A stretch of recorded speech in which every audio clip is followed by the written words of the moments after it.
Так, Тимур, сейчас мы с тобой будем закреплять полученные знания о безопасности в воздухе и в аэропорту. Итак, что ты видишь перед собой? Это? Что это? Окно. Нет, это самолеты. Самолеты. Да, это самолеты. Вот здесь в окошечках на самолетах написаны различные ситуации, события, которые могут произойти в аэропорту или в полете, в самом самолете. Мы будем с тобой их читать и думать, можно себя так вести или нельзя. Можно или нельзя, да? Можно или нельзя. На каждую ситуацию мы должны ответить, безопасна она или нет. Можно себя так вести или нет. Да, тема нашего урока – это правила поведения в аэропорту. А, Тима, ты когда-нибудь летал на самолетах? О, Куда ты, Тим, летал? Турцию. Турцию. Значит, ты в аэропорту бывал. Бывал? О, Вот, отлично. Мы с тобой сейчас еще раз это проговорим, да, мы только что об этом говорили, а сейчас надо еще раз закрепить и выполнить это интересное, увлекательное упражнение. Готов? о. Итак, ставим пальчик на первый самолет. Мгм. Давай прочитаем, что у нас там написано. Играть в зале ожиданий в активные игры. Играть в зале ожидания в активные игры. Можно или нельзя? Нет. Берем тогда с тобой. Какой карандаш, зеленый или красный? Когда мы говорим нельзя, это у нас какой цвет? Красный или зеленый? Красный. Конечно, красный. Держи. И прям хорошенечко раскрашиваем нельзя. Тим, пока ты раскрашиваешь, давай повторим. Почему нельзя играть в активные игры в зале ожидания? Что это такое зал ожидания? Зал ожидания – это место, где пассажиры ожидают своего Пассажиров. полета, да, полета. Не ждут свой самолет. Кто-то, может быть, после длительного ночного перелета, да, и там, как правило, люди что? Отдыхают и ждут. А активными играми, как минимум, мы будем им что? Мешать, да? Хорошо, давай смотреть на второй самолетик. Читаем. Заходить в служебные помещения. Так, заходить в служебное помещение. Можно или нельзя? Нет. Нельзя. Конечно, нельзя. Для кого служебное помещение?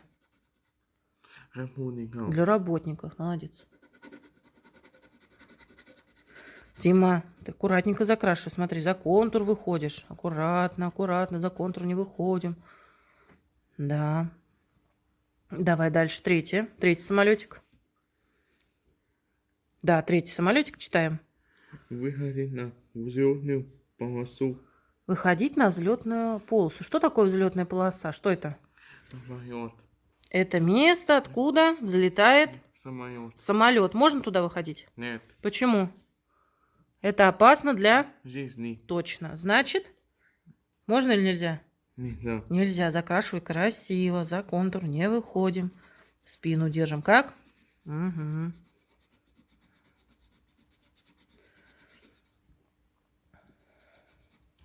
Верно. Переворачиваем страничку. Это еще далеко не все. Да. Открываем. И снова у нас тут сколько самолетов? 3. Давай смотреть. Первый самолет. Первый самолетик, смотри. Первый. Толкать других пассажиров в очереди, чтобы быстрее пройти вперед. Можно ли толкать других пассажиров, да, чтобы быстрее пройти свою очередь? Можно? Нет. Почему? Ну, это как минимум невежливо и невоспитанно, да? А во-вторых, это создаст неприятную ситуацию. Конечно, нельзя, да.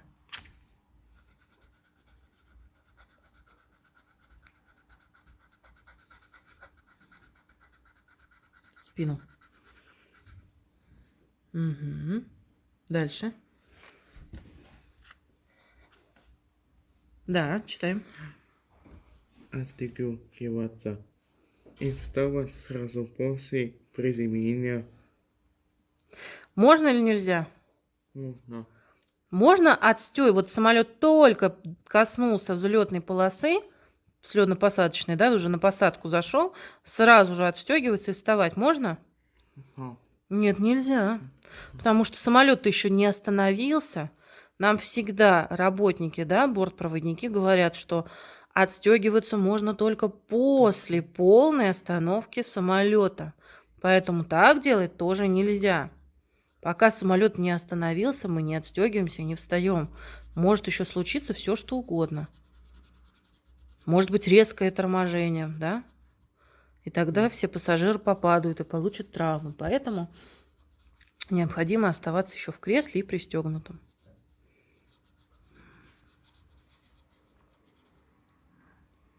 Так, дальше. Бегать, прыгать по трапу. По трапу. Что такое трап? Что такое трап? Трап – это такая лестница, при помощи которой мы попадаем в самолет. В самолет можно попасть при помощи рукава, прямо из выхода посадочного. А можно по трапу. Тим, ты когда летал, ты через рукав заходил или по трапу? No. Что да, по трапу или через рукав? Трапу. По трапу. Помнишь, мы смотрели на картинках, девочки заходили по трапу, а мальчики заходили через рукав в нашем видеозадании. Вот трап – это такая лестница, да, вспомнил? No. Вот смотри, можно по трапу бегать и прыгать? Нет.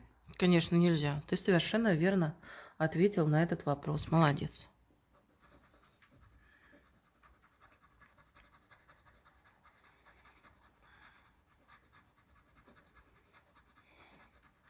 Спину. Спину. Угу. Так, переворачиваем. Еще 3 самолетика. Так, давай первый самолетик читаем. Следовать указаниям экипажа. Не нарушать правила взлета и посадки. Угу. Можно или нельзя? Да или нет? Необходимо следовать указаниям экипажа или нет? Да или нет? Конечно, да. Можно, нужно.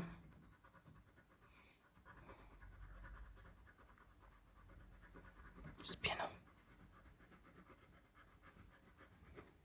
Угу, супер, молодец. Раскрасил тоже хорошо. Второй самолетик читаем. Детям находиться только в сопровождении взрослых. Так, да или нет? Нужно? Конечно, совершенно верно.